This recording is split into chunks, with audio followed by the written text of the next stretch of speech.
All right, so we also had a few lineup changes tonight that I want to acknowledge. Melanie King was initially going to join us tonight, but she had a conflict with her PhD exhibition, which is a legitimate conflict, I think.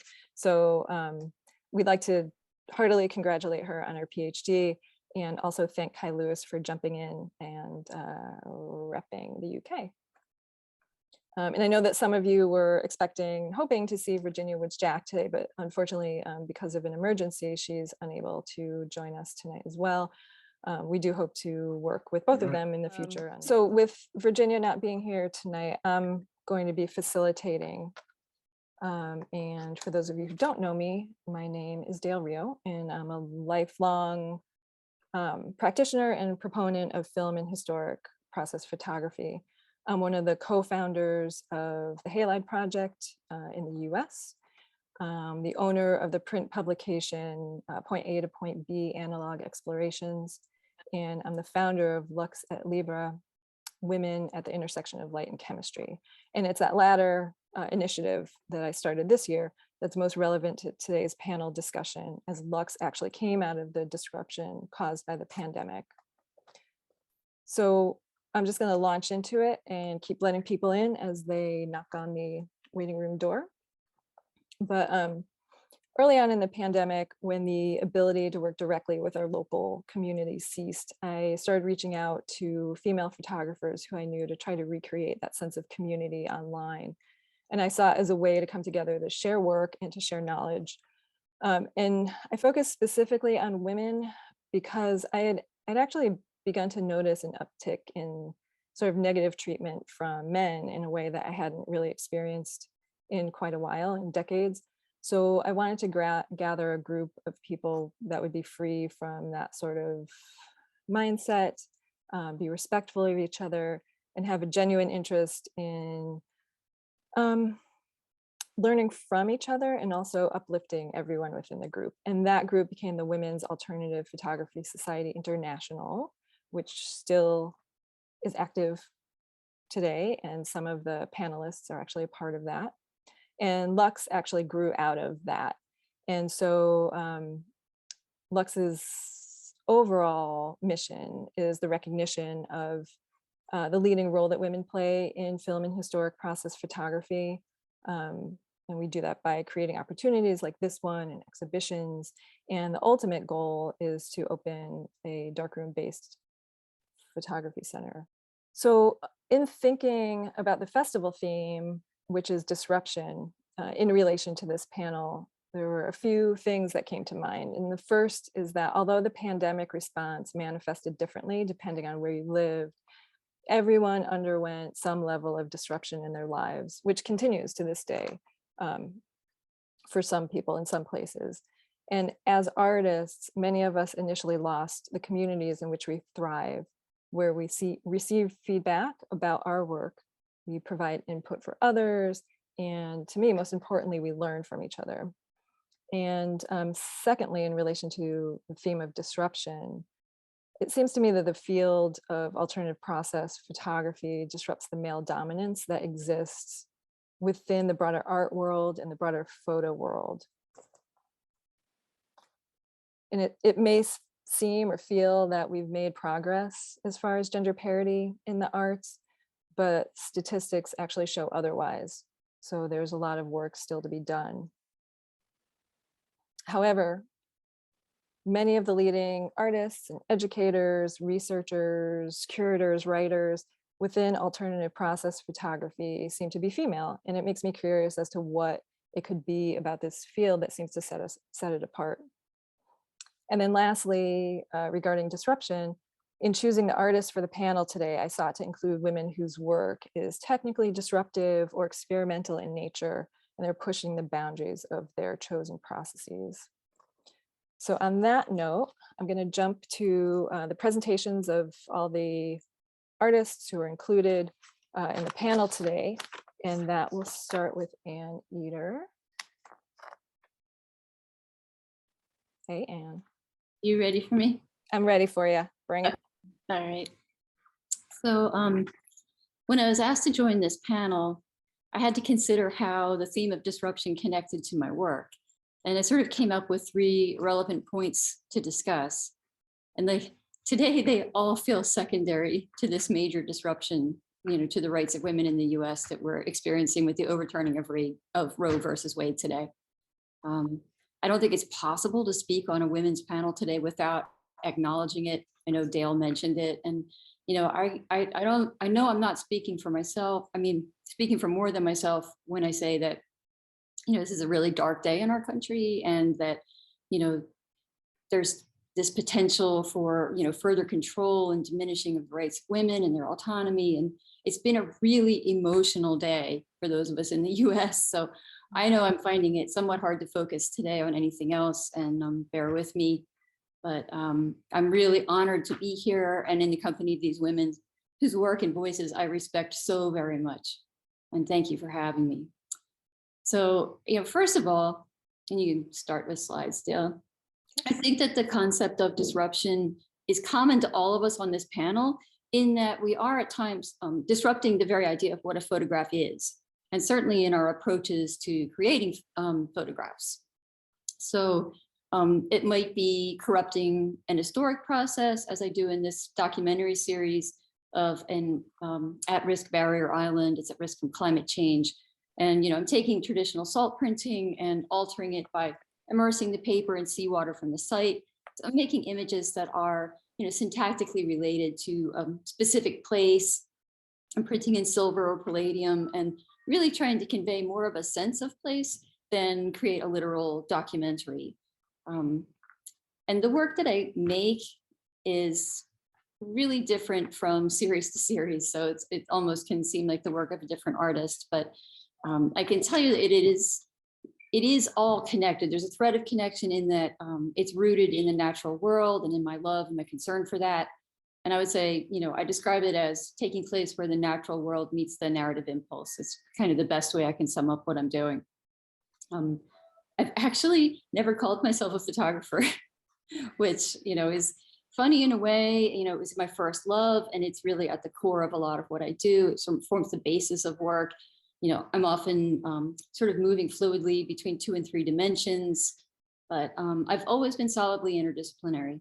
And that's sort of where this whole series comes from. It's called Tales from the Fells. And in it, I'm disrupting expectations of photographic indexicality by drawing on the vestiges of veracity that cling to the medium. So I'm often presenting the real as unreal, or an object that defines our perception of reality, such as bones should be hard, and large monsters do not exist to be in front of a camera. So it's just kind of that sort of disruption in terms of reality. And then this next is a little video, and these are small framed pieces. It's the next slide, Dale. Okay. And you can click the go button on that. But I think when I converted it to a PDF, it may have lost the. Oh, you lost the video. It's okay. Yeah, There's a whole series of these. The creatures that I build are very, very large. They're installations that are out in the woods. They're 10, 12 feet tall. They're meant to decompose on site, and then I document that decomposition. And then I also have a series of these small portraits where I'm sort of appropriating the family album, and that's traditionally curated by women, and with formal portraits that sort of question our accepted notions of family. Now, thinking back, my current practice and the processes are also the result of disruption. The course of my photographic work was completely disrupted when I went back to school after years as a working artist and educator. So in addition to mixed media work, I used to shoot a lot of street photography, a lot of intimate portraiture. And I don't know, I became aware of so many endemic ethical issues, in the medium of photography. It just literally crashed my practice. It was completely disrupted for at least a year. I put my camera down and didn't take any pictures. And I sort of had to rebuild what I felt comfortable with ethically shooting. I couldn't figure out how to keep making the work I had been making without feeling like I was transgressing. So from here, I just moved away from documentary and towards collaborative work with my subjects, which is in the next few slides, both working with people and involving them in the process, and even microorganisms. I work with collaborating with certain microorganisms in different, like mushroom deliquescence and all kinds of things. So, I would say now the majority of my work is constructed and or cameraless. And despite the simplicity of this last series, it actually incorporates everything I know about photographic processes. I'm, using, historic process, Mortonting, organic chemistry, trying to minimize the environmental impact of photographic work, and, a little bit of alchemy, basically. I'm using plant material, plant juices, plant chemistry, and, I'm sort of a research-based artist and educator, and I'm actually, creating new light-sensitive surfaces and sensitizers that are unique to me as I'm sort of compiling more knowledge of chemistry and being able to make things light-sensitive that I never dreamed I could make light-sensitive. And it's been, a journey and just really a lot of fun. I will say that my work is illustrative, and I know that's a word that's uttered sort of while spitting in the photo world generally, but I just embrace it. I mean, it's who I am.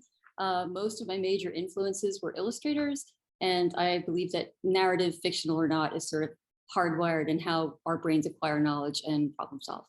So on that, I'm going to yield to the next speaker, which is Rachel. I'm happy to answer any questions about my work in the Q&A to follow, and thank you very much for having me. Thank you, Anne. Hi, everybody. Okay, I'm going to set my timer to make sure I'm on time. Welcome. Thank you for having us all. I'm really excited to be here today. I'm just going to go right into it. I am also an interdisciplinary artist. I'm also a naturalist, and I'm faculty of photography and digital media at the University of Colorado in the US, although I'm originally from New York on the other side of the country. And my studio practice really, I guess, overall investigates the human relationship to wilderness through analog and digital photography, alternative process, time-based, and new media. And in my work, I often go between the field, so out into the landscape, and studio in my practice. And on the topic of disruption, I would say my work has always not really fit into one category. My background working between arts and scientists, also working between, I guess, different communities or different kind of fields of work. And my work is also really inspired by this intersection of science fiction, feminism, and technology, and within feminism, particularly ecofeminism, which draws parallels between control and commodification of marginalized bodies and the natural world. And on that note, today is a very difficult day in the United States, so I would also like to take a moment and acknowledge that today in the US, Roe v. Wade was overturned, and women's bodies and well-being are no longer protected as they were yesterday. And I would also like to stand in solidarity with not just women, but also LGBTQ+, Black and Brown, AAPI, and Indigenous communities in this country that also continually are targeted and subject to violence. Next slide.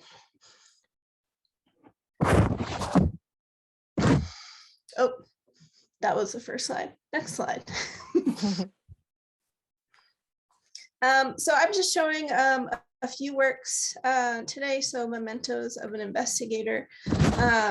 This series uses cameraless photography and darkroom, as well as silver gelatin. And with this work, drawing parallels between photogram technique or placing objects on a surface and creating a latent image or fixing that latent image. And that kind of process that happens in a dark room, in a color dark room, which is in complete darkness, how that draws kind of poetic parallels to this idea of the memento mori, or an arrangement of objects that left behind kind of remind us of our own mortality. So in kind of like the experience of looking at artifacts in a museum or things that are left behind, kind of looking at civilizations of the past. Next slide. And these are some other images from that series. Next slide. And this work, so my work is interdisciplinary, actually includes a series of 3 projects that were on exhibition at the Hamiltonian Gallery. So back in 2016, I actually quit my job, which was really scary. I was working at the New York Botanical Garden in the horticultural department, and I quit my job to travel to the Arctic for 6 months. I did 2 residencies, the Arctic Circle Art and Science Expedition in Svalbard, Hema in East Iceland, and was making work for 6 months for the Hamiltonian Gallery for a solo show. So you see here on the top left, a screenshot for a video performance. And then specifically the photo, like the photo you see on the right, was actually, I made a greenhouse in my studio back in Baltimore at the time, and then use different experimental camera and cameraless photography techniques to transform like a small living set into this kind of flourishing garden. And this is all based on this kind of character, Madame Vega, who is, I would say, an alias that reoccurs in my work, kind of this bio-pirate that is repropagating lost species of flora. Next slide. I also work, I'm going to try to speed up. I also work in time-based media. So one of my mentors in the past told me everything you do in photography, you can also do with analog film. So I also work in 16 millimeter and 8 millimeter film. This slide and the next slide are 2 films that I've created where it's a combination of darkroom hand processing, treating the film with different chemical abrasion, painting and mark making on the film. And this is another one in particular. These are some screenshots of, or stills, and an installation of the projection. But it opens and closes almost like a fable or a story, like, you know, a child's fable where a book opens and it closes at the end. It's actually a case with a human skull that opens and then closes at the end. And the film is kind of like a panorama of human extinction and extinction of other species. Next slide. And more recently, I've been working on 2 projects, anthotypes, collecting actually invasive or noxious weeds. Next slide. So I have an image of, like, the image on the left is actually a noxious weed that grows here in Colorado. So looking for plants that are invasive. Next slide. And then also every week going out into the landscape here in Colorado, which is due to global warming, is subject to extreme drought and forest fires at the moment. And I'm kind of drawing from species that are able to survive these extreme climates, and then using 3D modeling, iNaturalist, which is an open source ID identification source that naturalists use to create a fictional herbarium of future plants that could exist here. And that's it. Thank you. Thank you, Rachel. Poppy, you're up next. Kia ora from Te Whanganui Tara, Wellington, New Zealand, Aotearoa. Wow, following you guys are incredible, by the way. And so yeah, that's first slide. I don't need to talk about my name. Thank you. Cool. I started with experimental photography after a fine arts degree, and at the same time I started a job as a photography teacher and found a new partner. We started having children, so disruption was definitely a big feature in my life at that time, and trying to establish an art practice post art school. And my grandmother also died, who was a major influence in my life in terms of art, culture. She'd immigrated from Czech Republic, and I inherited a whole lot of her books and started making these sungrams in and around teaching and motherhood. This was an early influence in my life in terms of experiencing photography in a different way. There was an exhibition that came to Whanganui in New Zealand of German experimental photography. Yeah, we can go to the next one. These are some of the images I made from my grandmother's books, and this led on to a real desire to keep working with object, light, and disrupting what one can do with that, and learning from the objects themselves and the light itself. These are moving on to other objects, not books. My dad's a theoretical physicist in the theory of working with light, and so he works with light also, but with mathematical formulas. And yeah, it's bizarre that we're working in similar fields but completely parallel. So these are scientific equipment from his labs. The middle image is from my grandmother's vitrine, which is, again, the big theme of my work is working with biographical materials and considering culture, disruption and dislocation and connection. Yeah, cool. And then after many years of working exclusively with sungrams and really being calibrated at a very fine, was finely tuned to those colors and the very slow reactions that you get in the sun. I think it was the disruption of motherhood and the intensity of experience through that. That's all I could really cope with for quite a few years, and really that was a solace within that structure of giving and nurturing and giving of oneself. And so I worked with those, and then I moved, once I gained strength again after having the kids growing a little bit bigger, I moved into the darkroom and worked with the much more intense, rapid black and white, and interacting with objects and seeing what they could do and how they disrupted light, how they created self-portraits, how they taught me about things. And yeah, one of the ideas also that you learn from children is that you get to look at looking again for the second time, which you've experienced as a child, and you've constructed meaning and a language through that early on in your life, but then again seeing that brings it all back. So it's another way of harnessing the joy and the things you can learn from simply being with an object and simply being with light.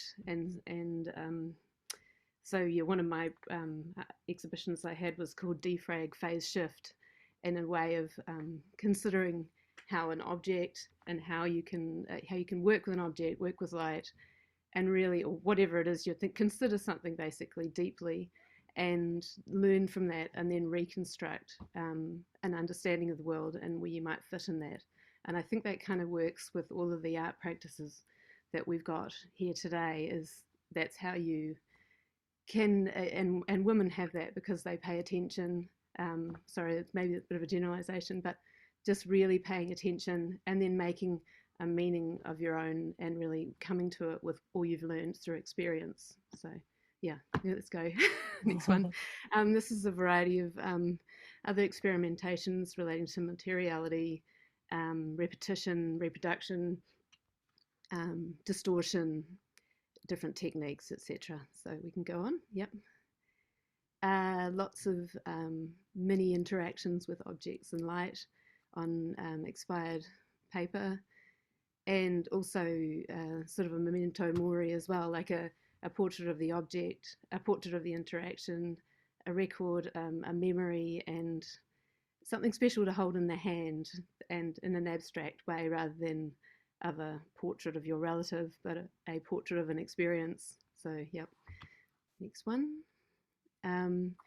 I returned again to working with my grandmother's books a couple of years ago, and so making these teeny tiny prints based on her books again.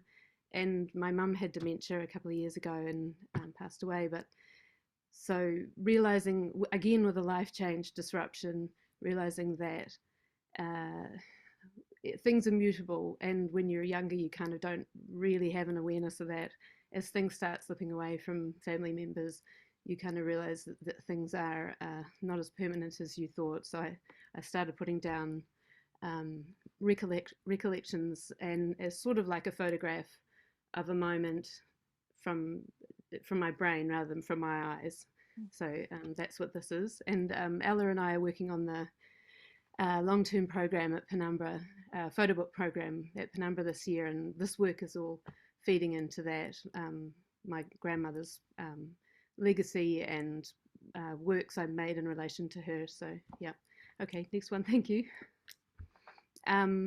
So after moving from lumen prints to black and white, I then was open to trying new things. So I started working with color, and these are working exclusively on the left, working exclusively with light and no object. And generating a sublime experience, or it's a sublime landscape out of pretty much nothing except for light, which I guess is the horizon anyway, but a synthetic light in a synthetic environment, but very much taking time to think and be with the space and the light. And on the right, working with found byproducts of design, more experimentation and using waste as something to work with. Okay, next one, thank you. And then working on the left here with light as a painting medium, more working with objects, and then on the right, working with the idea of deconstructing things again to gain a greater understanding of what a photograph actually is, and what it is when it comes down to its componentry, and then considering that, building it up again. I think, have I got more? I can't remember. I think oh yeah, a couple of quotes that seem pertinent for this talk and for also what experimental photography is about. I'll just read them out. This balance point, often called the edge of chaos, is where the components of a system never quite lock into place and never quite dissolve into turbulence either. The edge of chaos is where new ideas and innovative genotypes are forever nibbling away at the edges. And another quote from the same book, except from the very simplest physical systems, virtually everything and everybody in the world is caught up in a vast, non-linear web of incentives and constraints and connections. The slightest change in one place causes tremors everywhere else.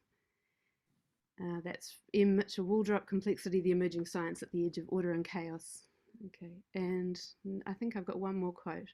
Yeah, artwork is a representation of our devotion to life by Agnes Martin.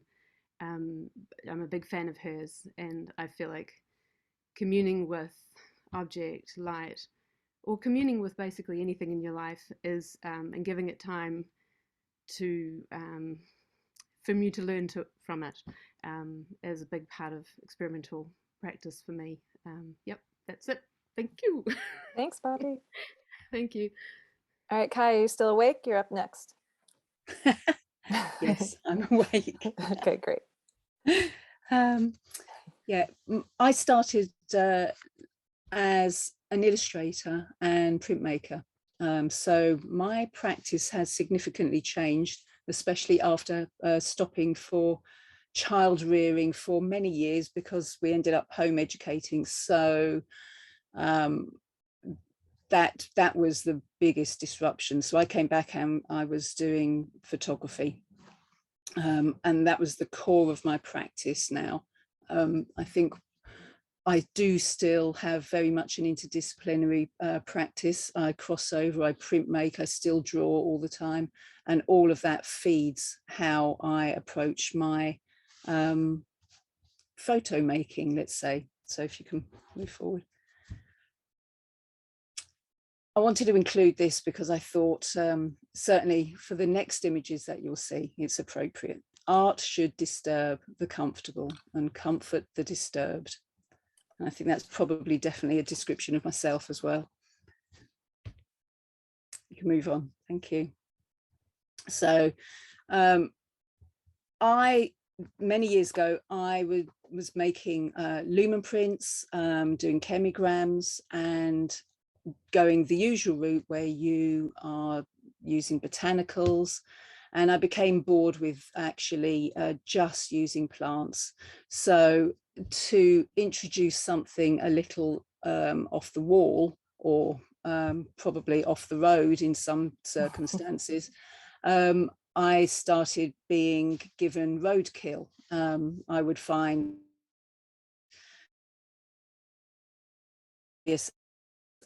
birds, whatever, and began introducing those to these pieces of work in order to add a bit more life, ironically, to the images, if you want to move on. And so I just wanted to bring in a bit more depth to them, make people actually look, because they would walk by just thinking they were pretty pictures, and yet there was much more to them.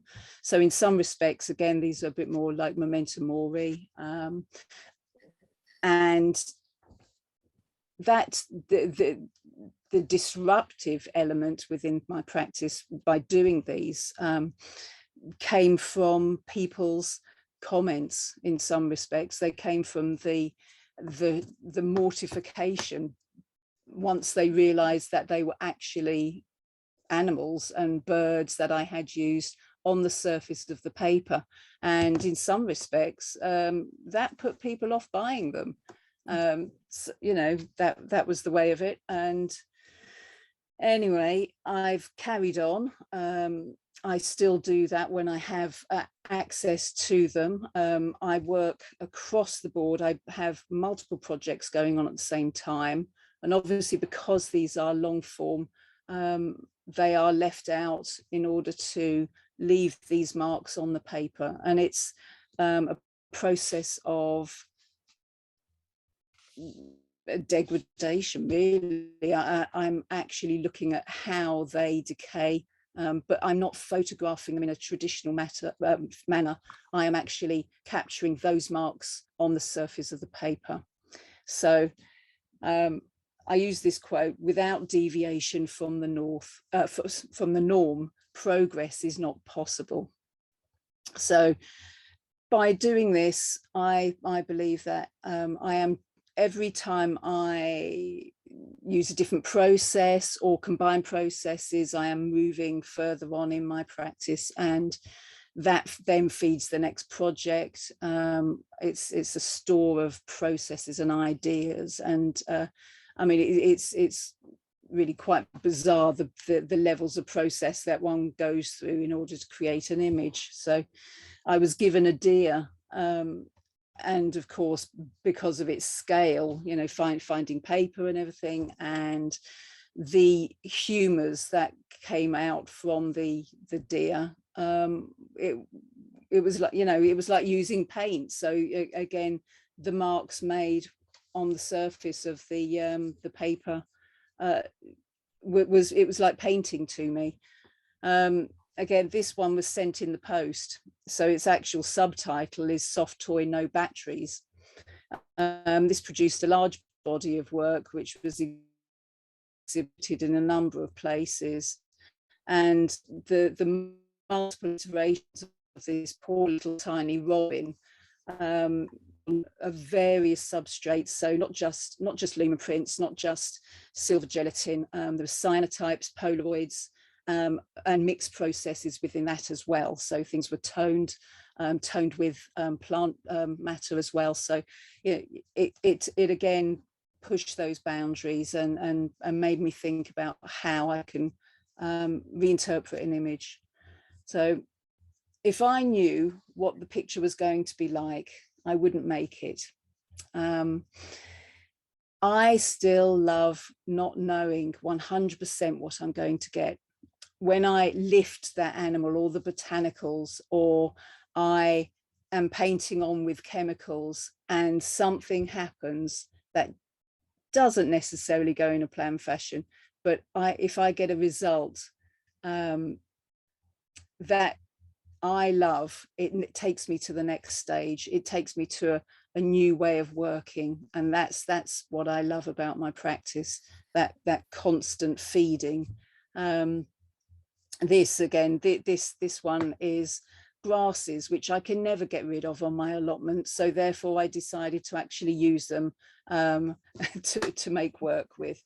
So some of them were produced on site, and I have a small shed which I can also close off and use as a dark room, and I can work in there, or I'll bring matter home, and I've got a dark room at the bottom of my garden, so I can use that there. Again, bringing in chromoscedastic process and mixing that up with just the silver gelatin and solarizing and everything. And again, these are feeding my current work. So, which is the Nest series, which came about after the diagnosis of my late father's dementia.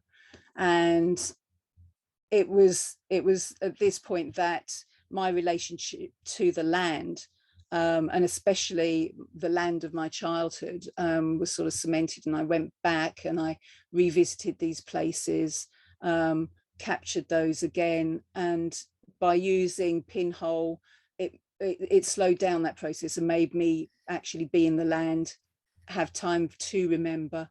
Back in the dark room, once processing, I started bringing in all those other processes. So though these are pinholes on X-ray film,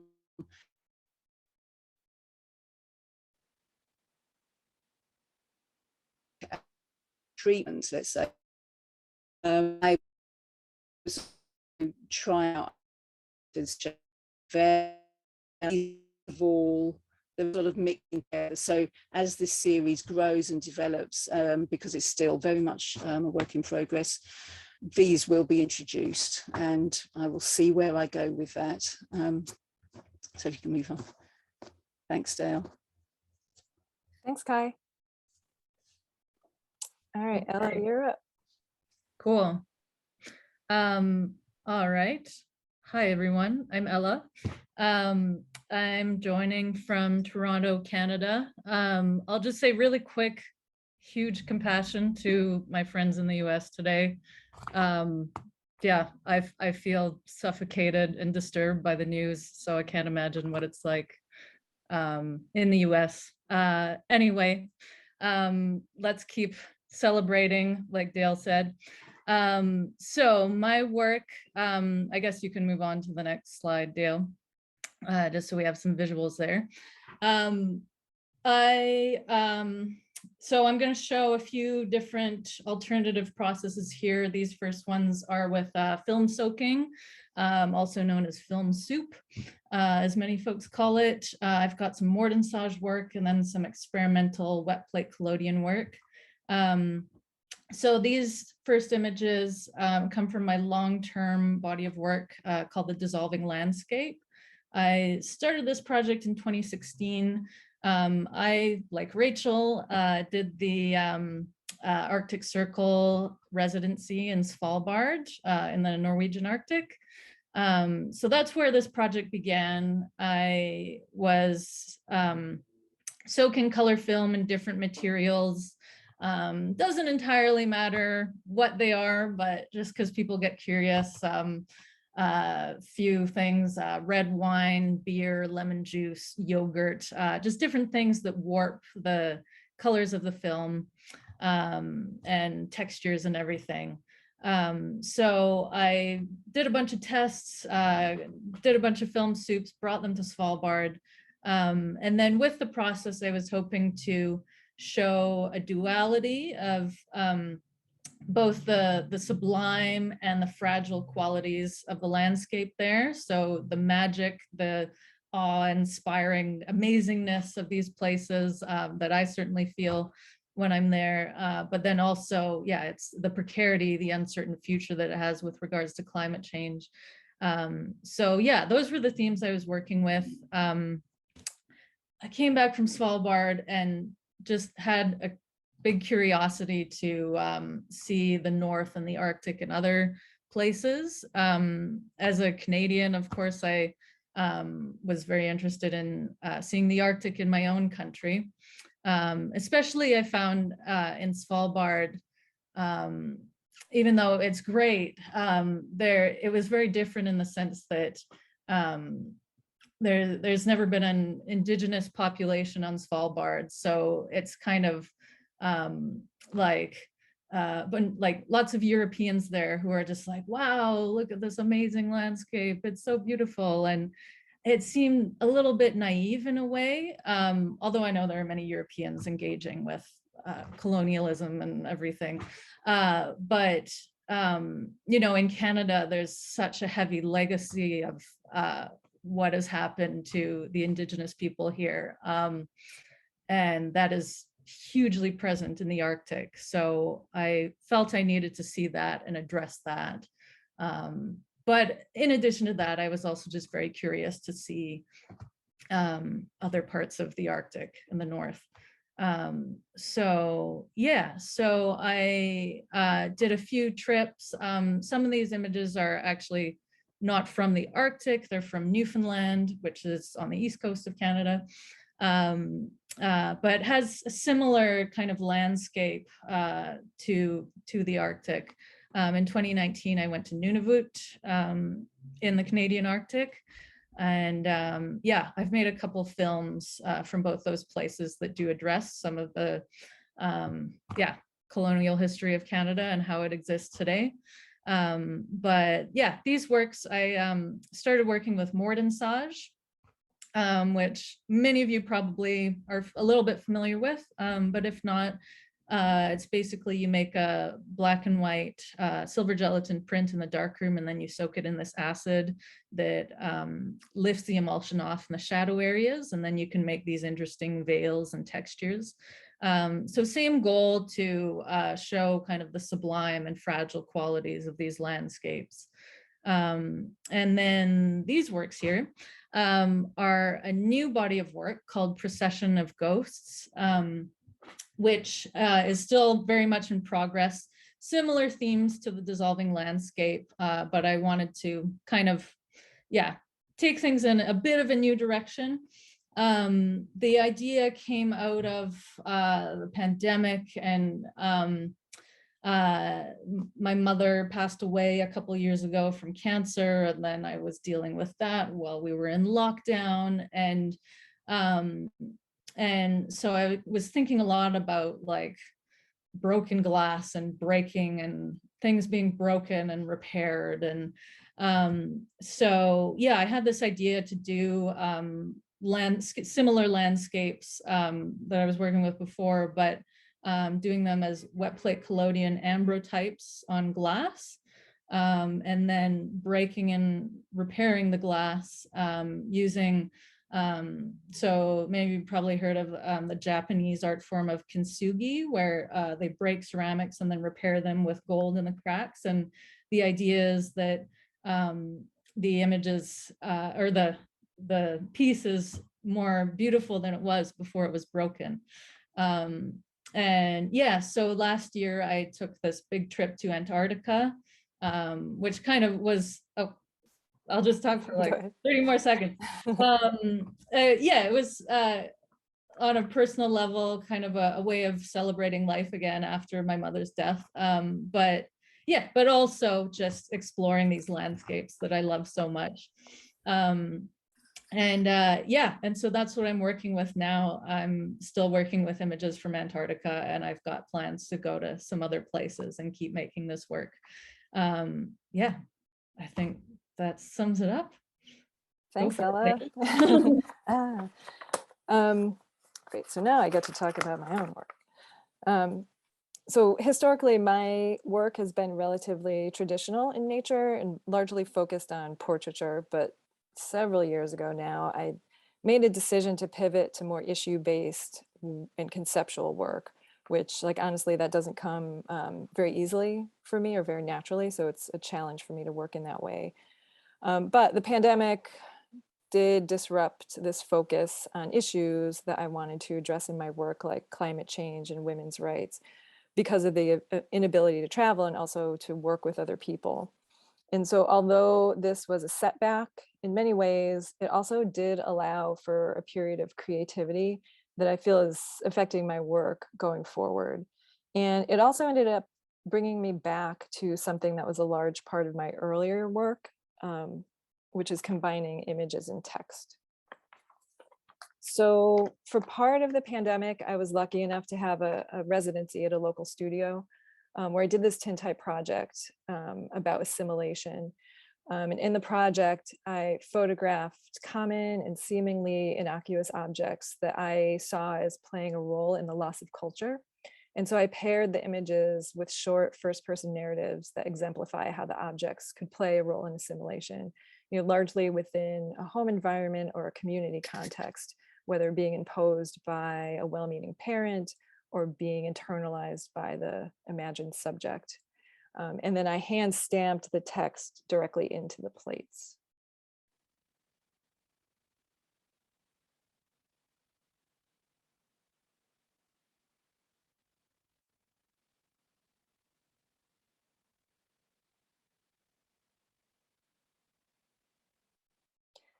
I also wanted to put in a few images from this ongoing project.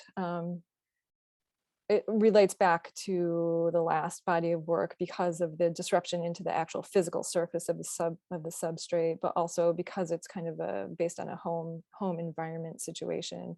And so this series is scratched text again into the negatives, and all the text relates to kind of an unhealthy emotional power dynamic within the household. And again, the pandemic kind of brought this up with people being locked down in less than ideal situations with family members or roommates or partners or what have you. So this was also something that started during the pandemic and was a pretty topical subject.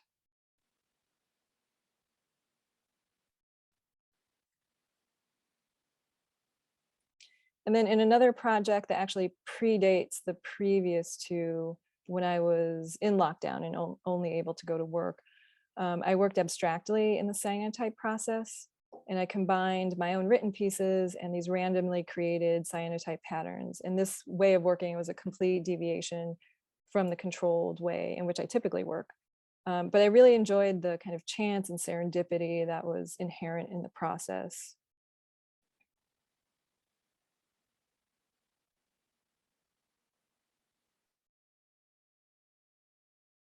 So that sense of experimentation has also continued into a new cyanotype project where I collaborate with nature to expose both paper and banner-sized fabric in the sea.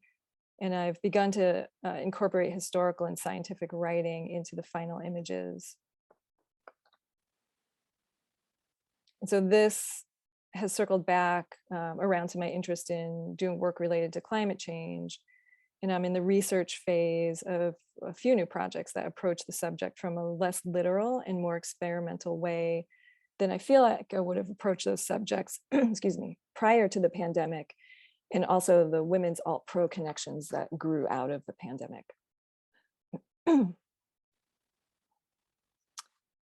All right, so that's my last slide. So I'm going to stop the screen share. Okay, so excuse me. If those of you on the panel want to unmute, we do have time for a few discussion questions, and then, like I said, we can open it up to questions from the audience.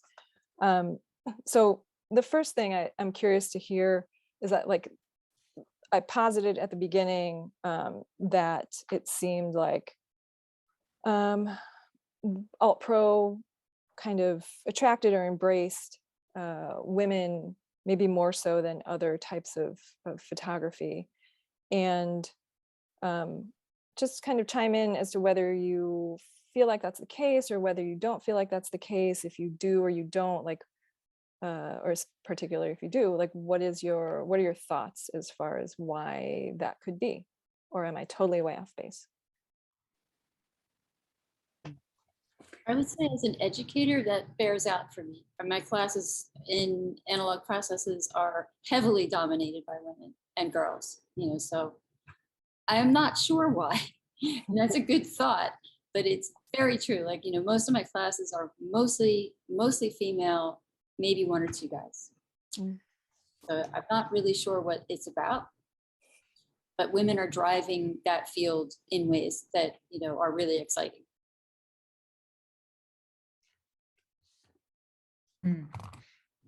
I have it's not a complete thought, but I'll try to articulate it. That I think it's something to do with, like, the alt-pro movement in and of itself has been, like, carved out by like everyone who's a part of it has carved it out for themselves.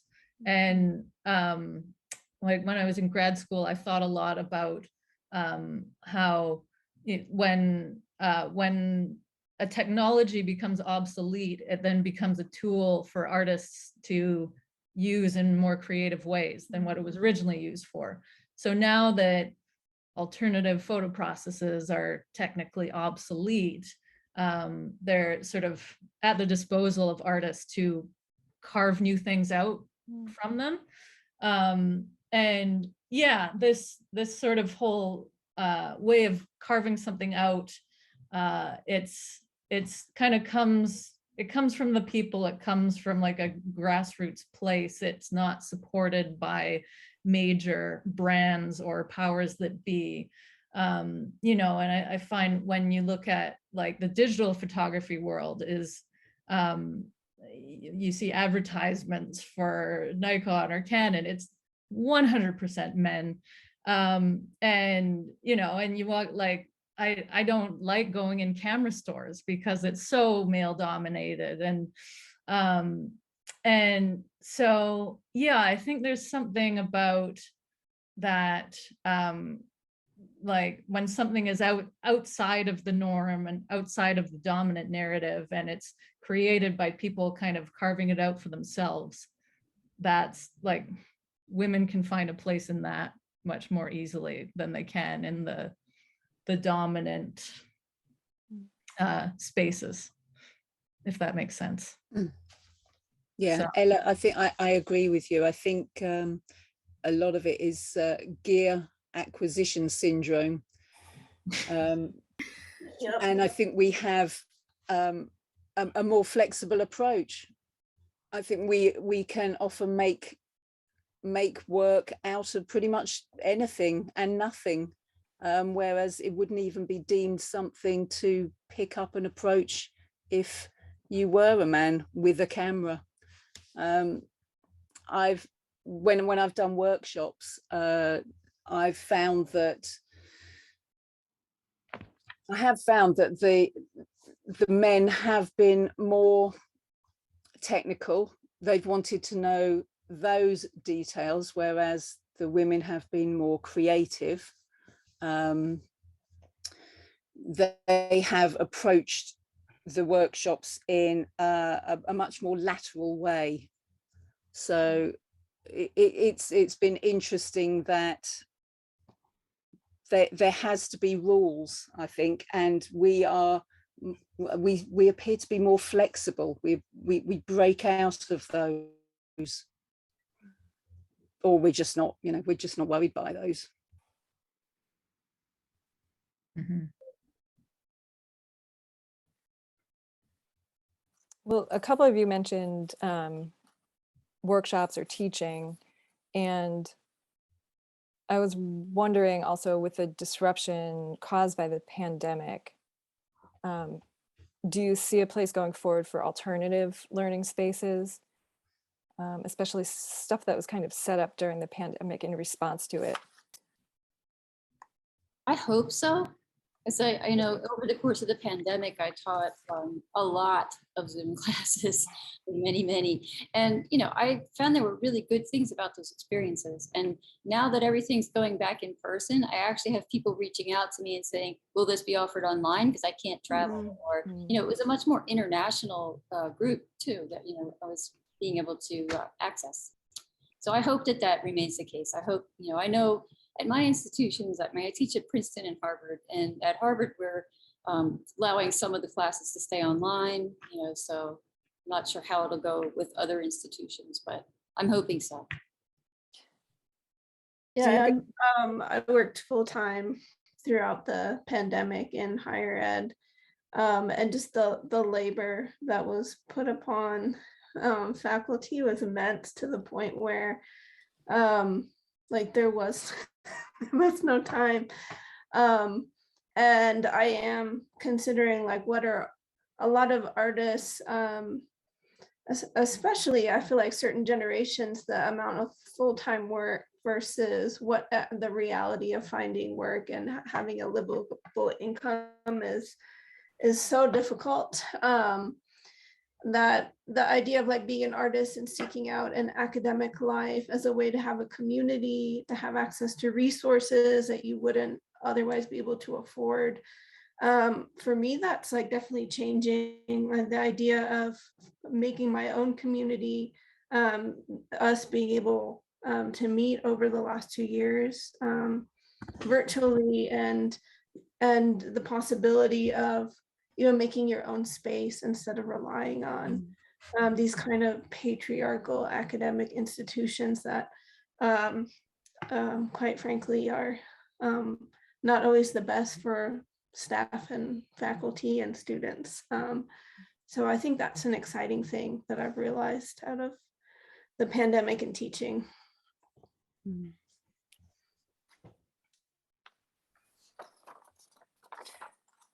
So I had written this question down prior to today's Supreme Court announcement. And it's something that I think about a lot. So I wanted to posit it to the group. It's something that I think about, you know, prior to this, and just the idea of systems and the transfer of power in relation to women, but also other marginalized groups. And, you know, people, a lot of it is the verbiage that's used. So people talk about power being given to certain groups. And that particular verbiage has always been a little bit problematic for me, because it implies that like power sharing isn't something that happens because it's equitable and reasonable, but simply because one group chooses to like relinquish power. And if a group chooses to relinquish power, that in turn means that they still hold the power and they can take it back if and when they choose. So that was making me think about systems changes and getting to a point where power is legitimately shared, because women and other marginalized populations are actually represented in equal parts. Not that they've been granted powers, you know, power from another group, but because you're part of the power structure itself. And so that kind of train of thought seems extra relevant, demonstrated by what was announced today. But it makes me think about, you know, women or minority owned initiatives. And I'm interested to hear what you guys think about like the role that those types of businesses or initiatives could play in maybe serving to kind of level out the power structure.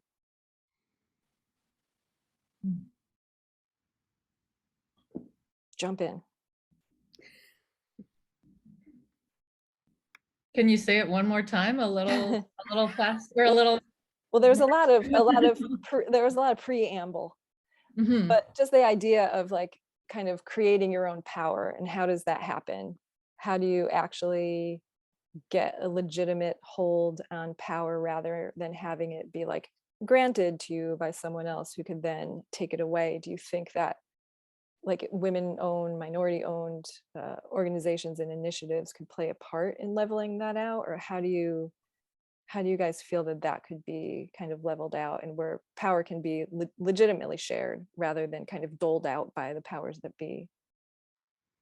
I think you are a major driving force in that already, Dale. Like, I think I'm not sure about changing the large institutional structures through it rapidly, but I think Rebecca Solnit says something about changes are gradual and they are happening. And I think these initiatives that people like you and Virginia Woods Jack have initiated in Aotearoa in Australia, we're coming together, we're making new rules, we're appreciating different ways of working, we're working together rather than in a hierarchical structure. And we're bringing in things like people have mentioned today, like parts of life like dementia, death, childbearing, all these parts of life that are kind of overridden in institutions. They're kind of like, this is not part of life, why get on with it, come with kind of thing. So I think appreciating all those aspects of life, thinking laterally, finding different ways of working, making new rules, forming communities, forging new relationships, and particularly internationally from being on the other side of the world from you guys. It's really amazingly empowering making these relationships with you and being in a forum like this where we can connect with all the listeners and the speakers. And moving forward, I think it's making a difference, and it's already starting to make a huge difference. And I don't know about how we chip away at the institutions. I put a reading in there from an economist, Jane Gleason White, and how she's talking about we don't have a monetary value for unpaid work and the earth and parenting and community work and all these things. But that is the stumbling block. We don't have that monetary equivalent. Well, we don't have it. But we don't want to be working within a monetary. We don't want to put monetary value on it. And she writes about how the new thing was the blue value, or I think there's another term for it, but water being like considered a monetary resource rather than just something that we consider in a different way. So yeah, I'm not sure about changing the whole world rapidly, but I think you're doing a great job, Dale. So, and Virginia too. And yeah, I think if we all keep chipping away, I don't know, anyone else? I think just like on a small scale, like when I woke up today and heard the news, is like, okay, I can't function and do the things that I would normally do today. But what can I do today besides pay attention to what's happening? I'm not going to spend money today. Like, I'm going to refuse to spend money today. I live in a place, Colorado is a state that tends to vote Democratic, but I'm in an environment that is incredibly conservative, and I didn't want to go outside today because I knew if I heard country music, it would set me off. There's certain things I knew if I went out and outside today, it would be really emotional. So what can I do at home today when I'm not ready to go out? But also just like on not just like a micro scale for my day, but on a larger scale is for everyone to be paying attention to things, not just when it affects you, but when it affects other people as well, and to be listening to other marginalized groups and standing up for one another, whether that's going to protest, whether that's paying attention to where you spend your money, whether that's donating to help people that are in poverty, that are most affected, things like that. Like, what can we do ourselves on a day-to-day? I want to sort of affirm what Poppy was saying too. I have felt a tremendous solidarity with other women artists over the past few years. I mean, I feel like that community has only grown more supportive of each other, and really sort of giving each other a safety net and support. And I feel like, yes, today it's hard to believe that we can wrest anything away from the old white men, but in the long run, if we keep these things up, I think it's possible. I'm so grateful to all of you and like to the many women photographers and artists that I've dealt with over the past few years, because I feel like everyone's willing to give each other the leg up. Everybody's willing to share their experience, and help each other out. It's just very trying to find the right word, but it's very positive, and it feels really good. I mean, men have that stupid stereotype about women can't be friends, and they are dead wrong. I mean, I've got so many strong women in my life, and it doesn't feel competitive. It feels very supportive. Yeah, absolutely. Yeah. All right. Well, I think on that note, we can open it up if anyone who's in the audience has any questions for any of the artists specifically, or more general kind of discussion questions. I would love if everyone would like to turn their videos on as well, their cameras on, because it would be really nice to see you all. That's true.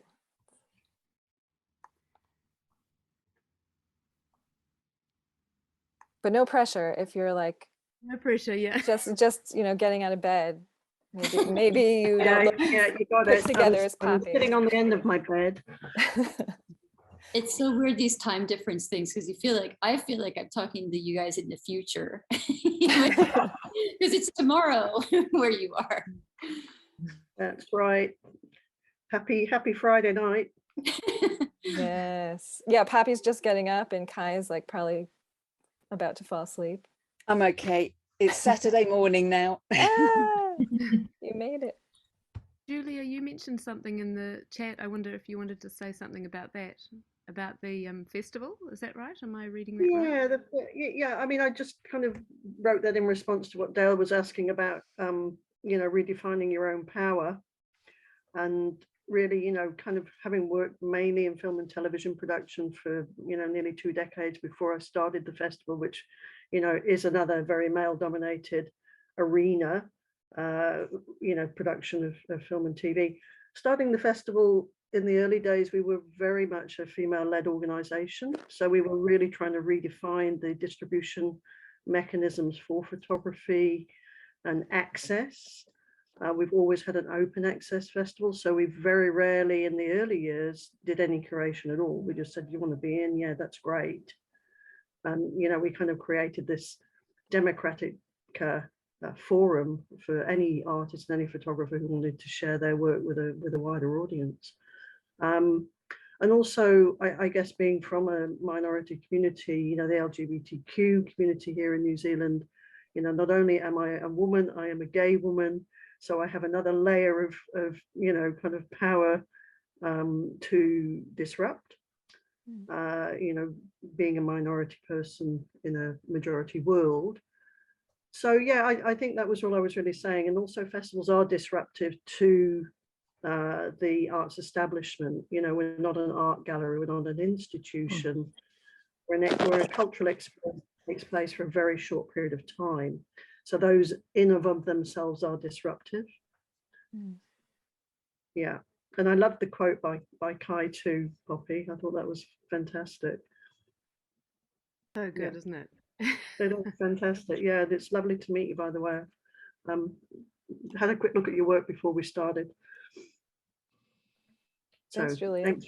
Thanks for being on board. I just had a quick thought before anyone jumps in with questions. Can all of the people who are on the panel pop your website and or social media handles into the chat? So if people haven't had a chance to look you up, they can. Yeah. And while you guys are doing that, if anybody else has any questions, you can just unmute yourself and jump right in.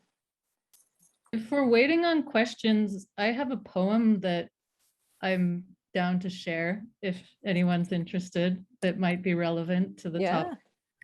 Okay. Yeah. Okay, so it's I actually shared it not long ago on my Instagram as well, with regards to the Roe versus Wade stuff. It's by a Canadian poet, Gwendolyn McEwen. This is her. I was super obsessed with her writing when I was a teenager and I first discovered it. And she has this one poem called Lilith that has just been rattling around in my head ever since. Anytime I've dealt with anything to do with misogyny, and it's just really helped me make sense of how I feel. So yeah, so it's called Lilith.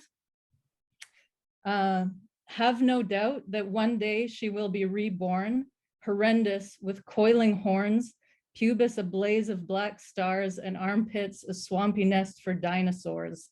But meanwhile, she lurks in her most impenetrable disguise as me, trying to make holes in my brain or to come forth from my eyes. And I have felt her mindless mind within my mind, urging me to call down heaven with a word, avenge some ancient wrong against her kind, or be the crazed Salome who danced for blood. Ah, God, her seasons kill the sickly moon, and all my fine achievements fall beneath her feet like skulls. And I would claim I cannot answer for my deeds. It is her time. But when I try to prove she is assailing me, there comes instead an awful cry, which is her protest and her song of victory. See you in my dreams, whore of Babylon, Theodora, utterly unquiet fiend, thou scream. That's it. Wow. Yeah. Yeah. Could you, Ella, can you put her name and maybe either the title of the poem or the Sure. book into the chat? Sure, absolutely. Yeah.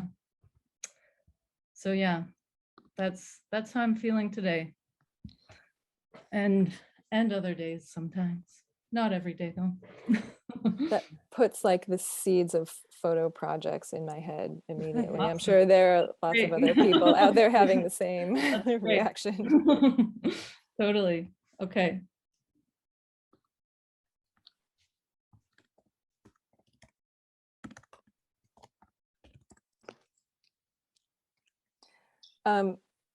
Grace, I saw that you put something in the chat. Do you want to talk? Yes, yes. If I can get back to the chat, let me just see. Hold on. Okay. Promoting women? or Hi, everyone. Yeah, as a former educator, I'm somewhat concerned that oftentimes when I take photography classes, and I don't necessarily want to be specific or point fingers at people or organizations, but I would just love to see women participating in photography education so that young people grow up realizing and knowing and feeling accepted in the industry rather than seeing it as a male dominated industry, which, as was mentioned by somebody, I come from having worked in camera stores and photo labs, which was very male dominated. But I also, I don't know, I have just this little gut feeling that photography education needs to broaden its scope. So I'm wondering if anyone has experienced teaching or being exposed to teaching opportunities with your work, because I would love to have young people be exposed to your thinking as well as your work. Yeah, so you're speaking more of like the instructor level as sort of mentors or people for the students to kind of look up to. Yeah, I think almost everyone on the panel teaches or has taught either at the university level or like at photo That's centers. really interesting. That's really cool. Yeah. Okay. Yeah. Well, Yeah. Where are you, Grace? I'm here in New York City on the okay. Upper West Side. Yeah. Oh, okay. Great. Just retired from teaching, not teaching photography, but per se, but teaching photography electives, and now taking photography courses. And in some cases, I've been a little bit disappointed at the male domination of those courses. But in other places, I've found it to be such an open and wonderful way of opening the field up to many minds, not any one particular, but I love seeing that, but I also know that I see that it isn't everywhere. Yeah, I think, Grace, if you want to shoot me an email at some point, I'm near New York and I know some female instructors in the city and in the area who do both like in-person and online teaching. So I could definitely like direct you, but I understand what you're saying. As I think about some of the kind of premier photo educational places, they are pretty male dominated. I'll be teaching in New York in July. Oh, great. I teach with what? at Penumbra Foundation. I teach. I didn't want to name names, but they're the one place where I've found a welcome home. And yeah. That's for a weekend workshop, and I also teach online classes for them too. So, and now that I've met and been immersed in a lot of the Penumbra work, it makes me maybe more able to articulate my criticism of some of the work of other organizations that run workshops. Yeah. And then I also teach for Halide Project in Philly, which Dale can tell you. Yeah. Thank you. Well, I'm glad you're doing that. I think another thing when you're talking about education, there's the student body, there are the instructors, but then there's also the content. So, you know, if you're teaching photo history or even in a technical photography class, being cognizant of representing Yes. women and other sort of historically marginalized Mhm. groups in the history of photography and also contemporary photography. Mhm. So that's another kind of area where you may not see yourself reflected in what's being taught, and that can get very Right. frustrating. And not just diversity at the instructor or faculty level, but also diversity and representation for directors, chairs, and Mhm. administration who make decisions, because even if, you know, they're on the right side, there are still blind spots, and I've definitely experienced that in so many institutions I've taught at. Mhm. Yeah, so that makes me think of 100 Heroines. They're out of the UK. That Oh. makes me think of in September, as part of the 2020 Photo Festival, which is a festival that I'm one of the organizers of in Philly. We are doing another panel discussion on women in photography, but instead of being specific to Alt Pro, I kind of gathered together, I think, 5 different photo organizations from around the globe that have different focuses that are like specific to women in photography. So that made me think of 100 Heroines, because they have a really great resource on their website that's all about women, like women in photo history. So if you kind of pick through that page or kind of just scroll through it, you'll be introduced to a lot of women in photo history that you may not learn about if you're taking kind of a traditional class. So that's a pretty good resource. An excellent resource, actually. Grace is doing the course at Penumbra with me and Ella as well. So Yes. Oh, cool. Yes. Wow. makes beautiful work. Yeah. I just want to shout out to Anne-Marie Hopecross, also alt photo, amazing practitioner from down south in Aotearoa. And hi Anne-Marie, and Caroline as well. She's an academic in Wellington, Te Whanganui Atara, and fights the good fight for female, being a female in a very male dominated environment. So aroha to you, Caroline, through the airwaves. back to everyone. Yeah, And Stuart's a great teacher too. I've had Stuart teach me, and yeah. People are very highly. sorry. People are putting Cool. resources in the chat too. So Stuart mentioned Gold Street Studios in Australia, so they're a really good resource. And yeah, feel free. Oh, and also the Lakeside Affordable Darkroom. I think, Kai, are they doing sort of a women's darkroom training initiative or something I read about on Instagram? Or Yeah, that's right. Yeah. Yeah, Naro is sorting that one out. yeah, that sounds It's a amazing. really good initiative, and I shall be doing workshops there Oh, awesome. once opened. Cool. It'd be good. Yeah, if anyone has any other resources, feel free to put them in the chat for everyone else to kind of benefit from.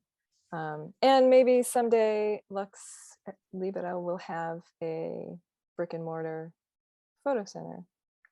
So might add that to the list at some point. All right, anything else for the chat? Anybody else want to pop in with a question or comment? Yeah, Ella, go ahead. I'm curious to hear a little more of your vision for that, Dale, for the photo center, if you want to share anything, or if it's too early, it's okay. Yeah, no, I mean, it's never too early to share your hopes and dreams, right? Yeah. So it kind of is growing out of the work that I've done with the Halide Project, which I co-founded in 2015, and it's taken us, 7 years to come to this first, well, not first, but one of our major goals was to open the community darkroom. And in the last year or two or whatever, I've really felt myself wanting to focus on women in the fields that I love, right? So darkroom photography, alternative process film photography. So kind of taking the lessons that I learned from Halide and the way we kind of developed things there. It's like I kind of want to recreate that with a different mindset and a different environment. One of the thing that initially made me want to start Halide was the creation of a darkroom based residency program, because I wasn't really finding any out there when I was looking for a residency program for myself at the time. Like there are more now that I know about, which is great. But that was kind of like the impetus. So with Lux, you know, I'm kind of looking at that same goal where there would be a brick and mortar space. Again, I'm thinking sort of like remotely, like a residency feel, that would have a gallery, darkroom space, space for workshops, an artist in residence program.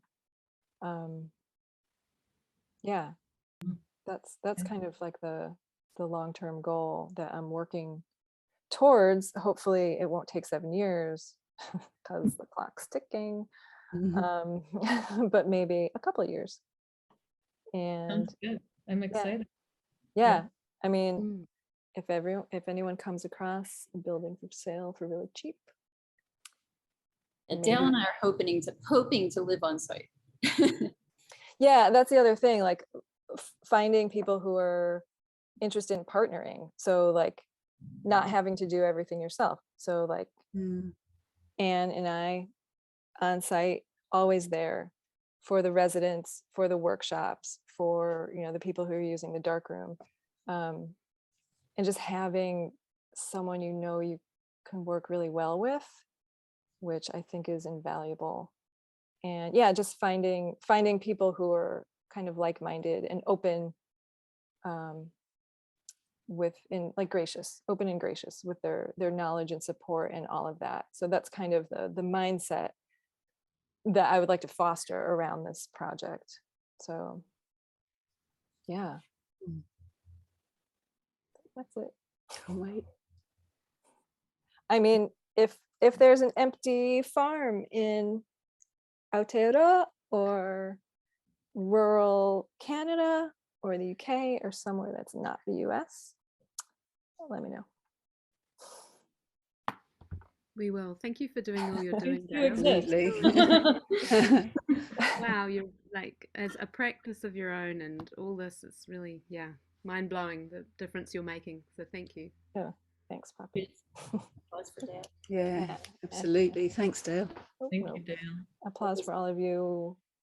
All right, and applause for everyone who came out tonight, either this morning or late at night if you're in the UK, or whenever you're tuning in. Thank you. All right, if that's it, I think we're good. Thanks, everybody. Well, you are all wonderful and I love you. Ditto. Thank you. Thanks, everyone. Yeah, it's been Bye, really everyone. wonderful. Great. Thank you.